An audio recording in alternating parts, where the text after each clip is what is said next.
আসসালামু আলাইকুম এভরিওয়ান, আজকে আবারও একটা ভিডিওতে এলাম। তো আজকে কিছু আপনাদের কাছে কালেকশন দেখাবো। হট কালেকশন কিছু বাইক আছে, সব ছোট বড় বাইক আছে। আর লোকেশনটা আপনারা ফার্স্ট টাইমে দেখলেন মশেরপুর যুব ভবনের সামনে দুতলা নিচে শোরুমটা, আর দোকানের নামটা এমরান এন্টারপ্রাইজ।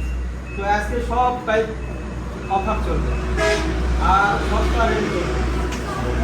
আজকে শুরু করা যাক সুজুকি এসএফ 24-এর লাস্টের মডেল। একদম এখন ইয়া দিয়ে আছে, লগার দিয়ে আছে, আপনারা দেখলে চিনতে পারবেন।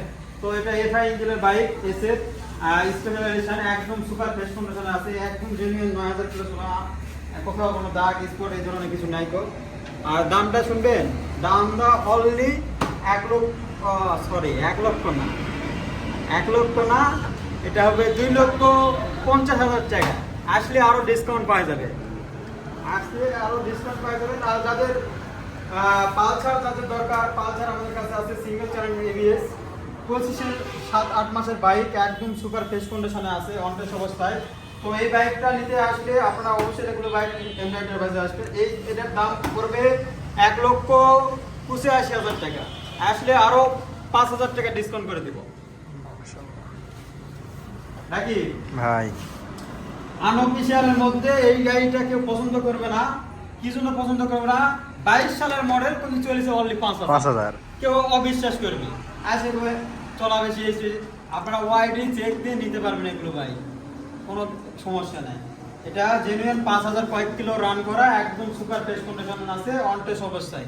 জি ভাই, এটার দাম কত রাখলেন? এটার দাম মনে বললেন একদিন পড়বে 5,20,000 টাকা।